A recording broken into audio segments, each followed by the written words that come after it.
చెప్పండి అమ్మా. నమస్తే డాక్టర్ గారు. నమస్తే అమ్మా. నమస్తే. ఎంతమ్మా మీ ఏజ్ ఎంత, ఎక్కడి నుంచి మాట్లాడుతున్నారు?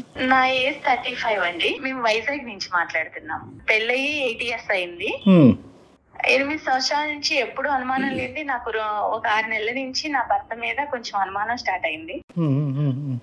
దాని గురించి నేను మీ అందమైన జీవితం ప్రోగ్రామ్ చూసి మెయిల్ చేశాను మేడం కి. చెప్పండి మీనా, అనుమానం రావటానికి గల అంటే ఏ ఇష్యూస్ ద్వారా మీకు అనుమానం వచ్చింది? ఎలాంటి అంశాలను చూసారు ఏంటి? ఒక 6 నెలల నుంచి నా ఎదురు ఒక అమ్మాయి వచ్చేసింది. ఆమె చాలా అందంగా ఉంటది అనమాట. ఓకే. ఆమెని చూస్తుంటే ఇంకేంటంటే ఆమెను చూడటము, ఆమె తిని చూడటము, ఇలా కొంచెం కొంచెం అనుమానం స్టార్ట్ అయింది నాకు. స్టార్ట్ అయినాక తను కిందకి వెళ్ళి పిల్లల్ని స్కూల్ కి తీసుకెళ్లటం, అక్కడ మళ్ళీ వాళ్ళిద్దరు కలిసి మాట్లాడుకోవటం, జస్ట్ మామూలుగా క్యాజువల్ గా తీసుకున్నా. తర్వాత అనుమానం అనేది ఎక్కువైపోయింది. అదొక క్లారిటీ అనేది నాకు కన్ఫ్యూజన్ చేసి, నాకు అసలు ఏంటి వీళ్ళిద్దరి మధ్య ఏం జరుగుతుంది అని అబ్జర్వ్ చేస్తూ ఉన్నాను అనమాట. ఓకే. అబ్జర్వ్ చేయటము, వీళ్ళు కిందకెళ్ళి నవ్వుకోవటం, మాట్లాడటం, పిల్లల్ని బస్ ఎక్కించినాక మళ్ళీ కిందే టైం స్పెండ్ చేయటం, ఇలా జరుగుతూ ఉంది మేడం. ఓకే. అసలు నేను ఒక క్లారిటీకి రాలేకపోయాను. పిల్లలండి? పిల్లలు ఒక బాబు నాకు. ఓకే. క్యాజువల్ గా మాట్లాడుకోవటం అంటే ఇప్పుడు పిల్లల్ని ఎక్కించేసాక ఎంతసేపు మాట్లాడుకుంటాం? ఒక 2 నిమిషాలు, 3 నిమిషాలు, 5 నిమిషాలు లేదా 10 నిమిషాలు ఒక రోజు? అది ఎవరైనా మేడం మాట్లాడుకుంటారు. ఓకే, హాయ్ అండి బాగున్నారని ఎవరైనా అడుగుతారు, కాదనట్లేదు. రెగ్యులర్ గా జరుగుతా ఉంది. రెగ్యులర్ గా వీళ్ళు బస్ ఎక్కించడానికి వెళ్తారు.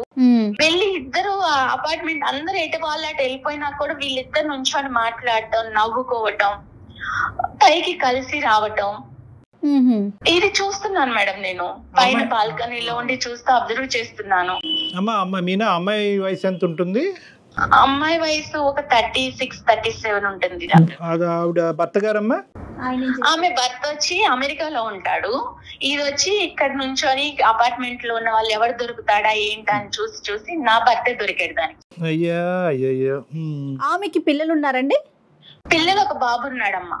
ఓకే. ఓకే. మీరు అంటే ఒకే అపార్ట్మెంట్స్ కదా, మాట్లాడుకోవటం, మీరు ఆవిడతో మాట్లాడటం కానీ ఇరుగు పొరుగు కదా, అట్లా ఏమన్నా ఉందా? ఏం లేదండి. నేను కనిపిస్తే హాయ్ బాయ్ అనుకుంటాం అంతే. ఇంత క్లోజ్ గా గానీ నా హస్బెండ్ తో ఉన్నంత క్లోజ్ నాతో ఉండదు. ఆయన అక్కడుండి సంపాదిస్తూ మరి దేన్ని పెళ్లి చేసుకొని ఆయన ఎక్కడ కులుగుతున్నాడో, ఇదైతే నా మొగుడుతో కులగటం మొదలు పెట్టేసి. సరేలే అమ్మ, అంత పెద్ద కంక్లూజన్స్ కొద్దిలే తల్లి మీనా. అమ్మా అసలు నా బాధ నేను ఎవరికి చెప్పుకోవాలో కూడా తెలియట్లేదు. ఇంట్లో నా ఫ్యామిలీని చూసుకోవాలి, నా అత్త మామని చూసుకోవాలి, అక్కడ నా భర్తను చూసుకోవాలి, ఎవరిని చూసుకోవాలో నాకు అసలు పిచ్చి పట్టిపోతుంది డాక్టర్ గారు. మీ అత్తయ్య మావయ్య కూడా మీతోనే ఉంటారా మీనా? అవును డాక్టర్ గారు. ఇది కాకుండా ఏంటమ్మా? ఓకే, బస్సుకు వరకు వెళ్ళి తిరిగి వచ్చేది ఒక్కటేనా? దాన్ని బట్టే నేను మీరు కులుకుతున్నారు అనే పెద్ద మాట వాడుతున్నారు, ఇంకేమన్నా చూసారా? లేదు డాక్టర్ గారు, నేను చూసాను. తిరుపతి నేను క్యాంప్ కి వెళ్తున్నాను అన్నారు. ఈయన వెళ్ళిన ఒక 1 hour కి ఆమె డోర్ లాకేస్తుంది. ఆవిడ క్లారిటీ ఇంకేంటంటే వాళ్ళు వెళ్ళిపోయారు తిరుపతి, వాళ్ళ బాబు ఆమె. మళ్ళీ మరుసటి రోజు వచ్చేసరికి 2 days తర్వాత ఈయన ముందు వచ్చారు. తర్వాత ఆమె డోర్ ఓపెన్ ఉంది.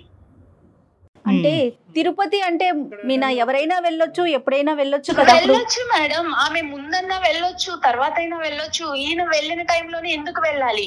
కాదు మీనా, కోఇన్సిడెంట్ అనుకోవటానికి లేదంటారా? కోఇన్సిడెంట్ ఏముంది మేడం, ఈయన వెళ్ళిన టైంలో వెళ్ళారు, వచ్చారు. ఆమె కొడుక్కి గుండు ఉంది. తిరుపతి వెళ్ళి వచ్చినట్టు ఒక క్లారిటీ ఉంది కదా మేడం నాకు. ఇంకా నేను ఏం అడగాలి?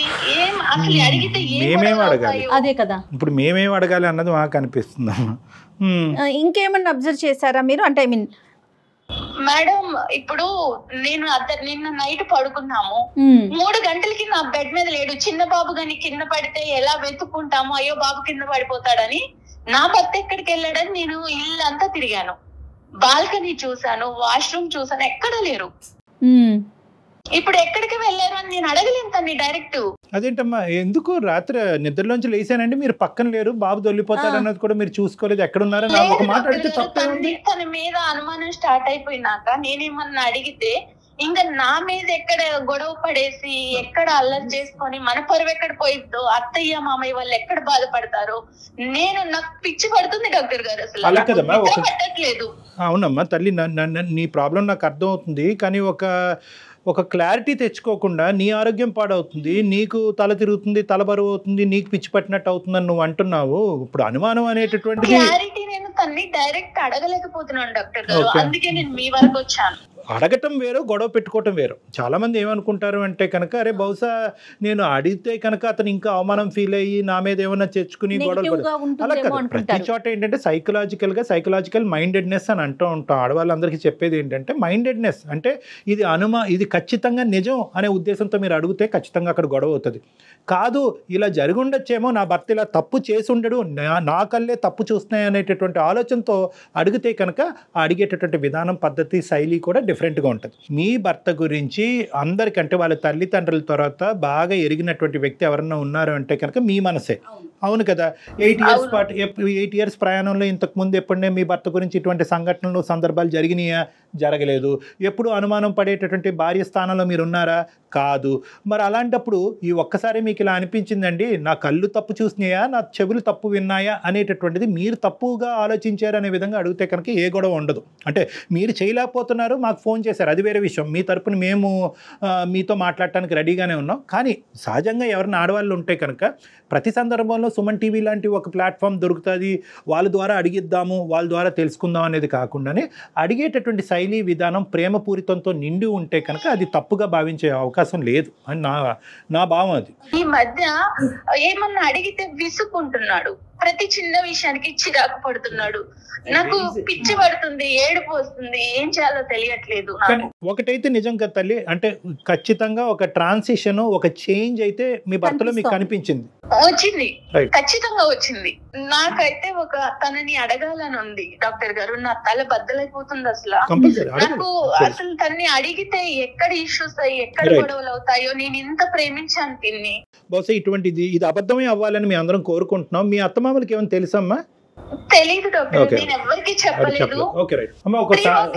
మన ఇంట్లో లేకుండా, బాల్కనీలో లేకుండా, నువ్వు కిచెన్ లో లేకుండా ఎక్కడికి వెళ్ళావు అని ఒక్క మాట అడగలేక నాలో నేను సతమతం అయిపోయి నాకు అసలు ఎవరికి చెప్పాలో తెలియట్లేదు. నేను ఎంత బాధపడుతున్నానంటే డాక్టర్ గారు, నాకు ఏ పని చేయాలనిపించట్లేదు. ఇప్పుడు నువ్వు ఓకే కదమ్మా, అంటే మా ద్వారా నువ్వు క్లారిటీ తీసుకోవటం అనేది రేపొద్దున మీ ఇద్దరి మధ్య, అంటే మేము యూజువల్గా చాలా సెన్సిటివ్గా మాట్లాడతాం ఇలాంటి ఇష్యూస్. నాకు ఉండేటటువంటి ఎక్స్పీరియన్స్తో కొద్దిగా బ్యాలెన్స్డ్గానే మాట్లాడతాం. బట్ యు ఆర్ 110% కాన్ఫిడెంట్ కదమ్మా మేము ఈ ప్లాట్ఫామ్ ఆ విధంగా వాడుకోవచ్చు అని? వాడుకోవచ్చు డాక్టర్.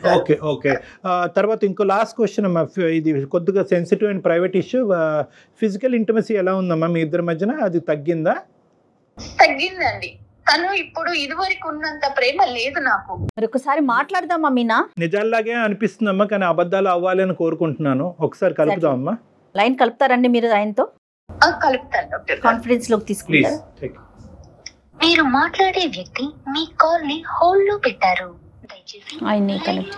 అయితే రీజన్స్ చాలా తక్కువ అనిపిస్తున్నాయి కళ్యాణ్ గారు నాకైతే. జస్ట్ కింద మాట్లాడుకోవటం సరే, నైట్ మిస్ అవటం అనేది మీరు నిజంగా ఆలోచించాలి. హలో హలో, ఏమండి ఆఫీస్ లో ఉన్నారా? చెప్పు. నేను మిమ్మల్ని ఒకటి అడగాలనుకుంటున్నానండి. అదేదో ఇంటికి వచ్చాక అడగచ్చుగా. ఆఫీస్ లో ఉన్నారు, ఫ్రీగానే ఉన్నారని ఈ టైంలో కాల్ చేస్తాను మీకు. నేను ఏం అడగాలి? మీరు రాత్రి ఎక్కడికి వెళ్ళారు? రాత్రి 3 గంటలకి నా పక్కన లేరు. టీ తాగడానికి వెళ్ళా. ఆ టైంలో టీ తాగడానికి వెళ్ళటం ఏంటండి? చిన్న ప్రెజర్స్ ఉండి నిద్ర పట్టక టీ తాగి వచ్చి పడుకుందాం అని చెప్పి. నన్ను లేపితే నేను పెట్టిస్తాను కదా మీకు టీ. అరే అలా కాదమ్మా, నువ్వు రోజంతా పని చేసి అలిసిపోయి ఉంటున్నావు, మళ్ళీ నీకు రాత్రి లేపి టీ పెట్టమని అనడం లేదు. నేను ఇంట్లో టీ పెట్టుకుంటే మళ్ళీ నీకేదైనా డిస్టర్బెన్స్ అవి నీ నిద్ర పోవద్దని చెప్పలేదు. కూర్చోబెట్టుకొని నన్ను కాలి కింద వేసి తొక్కారండి మీనా. అమ్మ మీనా, నువ్వు ఫస్ట్ ఇలాగా ఒకటి మీనా అమ్మ, ఈరోజు అమ్మ సారీ అండి మీనా గారు భర్త గారు, మీ పేరు? హలో మీనా గారు, మీరు ఒక మాట చెప్పాలి కదా ఆయనకి, మేము లైన్ లో ఉన్నామనేసి ఒక మాట చెప్పండి మీ హస్బెండ్ తోను. నేను మిమ్మల్ని డైరెక్ట్ ఏమీ అడగలేక నేను డాక్టర్ ద్వారా వెళ్ళాను ఇప్పుడు అడగటానికి. చెప్పాలి కదా తల్లి, అంటే మన సంసారాన్ని అందరికీ తెలిసేలా చేస్తావా? అయ్యో అలా భావించొద్దండి. మేడం వింటున్నారా ఎలా మాట్లాడారు? అది కాదు కదమ్మా మీనా, ఇది చాలా సెన్సిటివ్ ఇష్యూ మీనా. మనం మన తరపున అతన్ని సర్ప్రైజ్ చేసాం ఇక్కడ, కాబట్టి ఫస్ట్ మా తరపున ఆవిడ తరపున మా అపాలజీస్ అండి. అంటే ఆవిడ చాలా బాగా స్ట్రెస్లో ఉంది, ఆవిడ ఏం చేస్తున్నారో కూడా ఆవిడకి తెలియట్లేదు. చాలా రోజులు బట్టి ఒక చేదు అనుభవాల్ని కొన్ని ఆవిడ దిగమింగుకుంటుంది, అడగలేక కక్కలేక సతమతం అవుతుంది. మా హెల్ప్ తీసుకుని మా ద్వారా ఆవిడ మనసులో ఉండేటటువంటి 2-3 ప్రశ్నలు మిమ్మల్ని అడగాలి అని అనుకుంది. సరే, ఆమె ప్రాబ్లం ఏంటో అడగండి డాక్టర్ గారు, మీ ద్వారానే క్లారిఫై చేయండి. అడగనియండి, ఆవిడని అడగనియండి, మేము బ్యాక్గ్రౌండ్ లో ఉంటాం, ఆవిడని అడగనియండి. ఏమండి, రాత్రి మీరు 3 గంటలప్పుడు ఎక్కడికి వెళ్ళారు? నేను టీ తాగడానికి వెళ్ళాను. టీ తాగడానికి బయటికి ఎందుకు వెళ్ళాలి? నేను ఉన్నా కదా పక్కన, నన్ను లేపితే నేను పెట్టిస్తాను కదా మీకు. నేను ఇంతకు ముందు చెప్పా, మళ్ళీ చెప్తున్నానమ్మా, నిన్ను రాత్రి అంతా నాకు నిద్ర లేదు, నాకు టీ తాగితే నిద్ర వస్తుంది అనిపించింది. కాకపోతే నువ్వు డే అంతా పని చేసి ఉంటావు, మళ్ళీ నిన్ను నిద్ర లేకపోవడం ఎందుకు? ఒకవేళ నేను పెట్టుకున్నా సరే నీకు ఏదైనా డిస్టర్బెన్స్ వస్తుందని బయటికి వెళ్ళి తాగొచ్చాను. అంటే ఎదురించి 204 కి టీ తాగడానికి వెళ్ళారా మీరు? 204 ఏంటి? నాకు అన్ని తెలుసండి. 204 కి ఎందుకు వెళ్తున్నారో తెలుసు. సిక్కులాడుంది, ఆ తప్పులాడుంది, దాంతో మీరు మాట్లాడటం చూశాను. కింద మీరిద్దరు ఇటకలు పక్కపక్కలు చూశాను.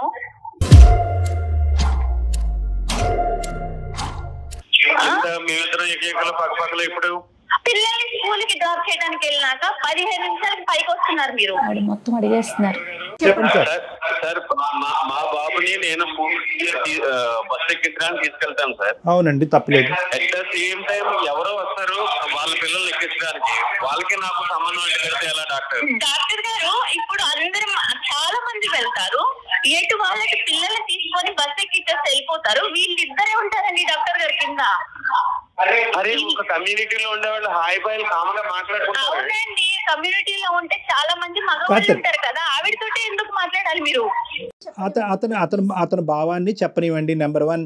నెంబర్ 2 ఏంటంటే, మీకు మోస్ట్గా అంటే చాలా క్లోజ్గా ఈ పరిస్థితిని నేను చూడటం వల్ల వాళ్ళిద్దరి మధ్యన సంబంధం ఉంది అనేటటువంటి ఇష్యూ మీ మనసులో ఏదైనా ఉంటే మీ దగ్గర అది స్ట్రైట్ ఫార్వర్డ్గా అడగండి. ఇలాంటిదే కాదు డాక్టర్ గారు, ఈయన తిరుపతి వెళ్తున్నాను క్యాంపు అని చెప్పినప్పుడు ఈయన వెళ్ళిన గంట కల్లా ఆవిడ వెళ్ళారు. నువ్వు చూసావా? నేను చూసాను. ఎదురింటి లాక్ ఉంది, ఫస్ట్ లాక్ తీసుంది, తర్వాత లాక్ వేసింది. అరే, ఎవరింటికి తలుపేసుకున్నా నన్నే అనుమానిస్తారా? నాకు అనుమానించడం కాదండి, మిమ్మల్ని మళ్ళీ 2 డేస్ బ్యాక్ తర్వాత వచ్చాక మీరు వచ్చిన 1 అవర్ కి ఆవిడ వచ్చారు. అంటే నేను వచ్చిన 1 అవర్ కి వస్తే మళ్ళీ అవునండి, వాళ్ళ బాబుకి గుండుంది, వాళ్ళు కూడా తిరుపతి వచ్చారని క్లారిటీ ఉంది నాకు. అయ్యో డాక్టర్ గారు, క్లారిటీ ఉంది నాకు, వాళ్ళు తిరుపతి వెళ్ళారు అనని. మమ్మల్ని తీసుకెళ్ళమంటే వెళ్ళలేదు, భార్య భర్తలాగా వెళ్ళి వాళ్ళ బాబుని వేసుకొని తిరుపతి వెళ్ళొచ్చారు. డాక్టర్ గారు, నేను వెళ్ళింది తిరుపతి వెళ్ళిన మాట వాస్తవం. నేను ఆఫీస్ పని మీద వెళ్ళా అంతే తప్ప ఆమె నేను తిరుపతి తీసుకెళ్ళడం ఏంటి డాక్టర్ గారు? ఆవిడ ఉద్దేశంలో ఏంటంటే 2 things, ఓన్లీ 2 things. ఇప్పటి వరకు మా భర్త మీద నాకు 210% గ్యారంటీ ఉందండి, నమ్మకం ఉందండి. ఇంత అభిమానంగా, ఇంత ఆప్యాయతగా, కుటుంబం ఆఫీస్ తప్ప ఇంకో ప్రపంచం తెలియనటువంటి భర్తతో నేను ఎంతో అదృష్టవంతురాలనండి. కానీ ఈ డౌట్ ఏదైతే ఉందో, అంటే దీన్ని కూడా మనం ఎప్రిషియేట్ చేయాలి. ఈ డౌట్ అనేటటువంటిది ఒక అనుమానమైనటువంటి భార్య జీవితాంతం 8 సంవత్సరాలు బట్టి నన్ను అనుమానంతో చంపేస్తుంది అనేటటువంటి భార్య దగ్గర నుంచి రావట్లేదండి. నాకు పిచ్చి పడుతుంది డాక్టర్ గారు, ఇంత ప్రేమగా. సరే ఉండమ్మా, డాక్టర్ గారు మాట్లాడుతున్నారు కదా. రమేష్ గారు, ఇక్కడ ఏంటంటే ఇప్పటి వరకు జరిగినటువంటి సంఘటన, ఇప్పటి వరకు చూడనటువంటి పరిస్థితులు ఆవిడ చూసింది కాబట్టి ఆవిడ జీర్ణించుకోలేకపోతుంది. అనుక్షణం మీరు ఎక్కడుంటారు, ఏమవుతున్నారు, పక్కలో పడుకున్నారా లేదా, ఇదే ఇన్వెస్టిగేటివ్ డిపార్ట్మెంట్లోకి ఆవిడ కంప్లీట్గా వెళ్ళిపోయింది. ఆవిడ పరిస్థితి బాగాలేదు. కాబట్టి ఇప్పుడు ఆవిడకి కావాల్సింది ఏంటంటే ఒక ఆనెస్ట్ అండ్ సిన్సియర్ రెస్పాన్స్. ఏమన్నా తప్పు జరిగిందా, ఆవిడతో మీకు తప్పు జరిగిందా, జరగలేదు అంటే కనుక అదే నమ్ముతాం, జరిగింది అంటే కనుక అదే నమ్ముతాం. కాదు రమేష్ గారు, ఇన్ని సంవత్సరాల నుంచి 8 సంవత్సరాల నుంచి మీలో ప్రేమను మాత్రమే చూసింది ఆవిడ. గత కొన్ని రోజుల నుంచి అనుమానించాల్సిన విషయాలన్నీ బయటపడుతున్నాయని చెప్తున్నారు. ట్రాన్సిషన్ మేడం అసలు నన్ను ఒక్క మాట అంటే చిరాకు పడుతున్నాడు. ఈ మంచి నీళ్ళు ఇచ్చినా చిరాకు పడుతున్నాడు, షూ తొడుస్తున్నా చిరాకు పడుతున్నాడు. అది పట్టుకోలేకపోతున్నాను మేడం. నేను అంత ప్రేమించిన భర్త అలా చిరాకు పడుతుంటే. సార్ డాక్టర్ గారు రమేష్ చెప్పండి. మాట నేను చెప్తానండి. ఇంటికి వెళ్ళేటప్పటికి ఎప్పుడు చూసినా జిడ్డు గారే మొహం, ఏ విధమైన అట్రాక్షన్ ఉండదు. ఈ పని చేస్తాం, ఆ పని చేస్తా, లేకపోతే ఇన్స్టాగ్రామ్ చూస్తా, లేకపోతే వాట్సాప్ చూసుకుంటా. వీళ్ళు వాళ్ళ తప్ప నన్ను పట్టించుకున్న వాళ్ళు ఎవరో లేరు సార్. మనం రోడ్డు మీద మనల్ని ఇంట్లో పట్టించుకున్నప్పుడు బయట కొంతమంది కొంచెం విధాలుగా అట్రాక్ట్ చేస్తూ ఉంటారు. అట్రాక్ట్ చేసేటప్పుడు మనం మగవాళ్ళం కాబట్టి అట్రాక్ట్ అవుతూ ఉంటాం. అవ్వకుండా చూసుకోవాల్సిన బాధ్యత ఇంట్లో భార్యదే కదా సార్.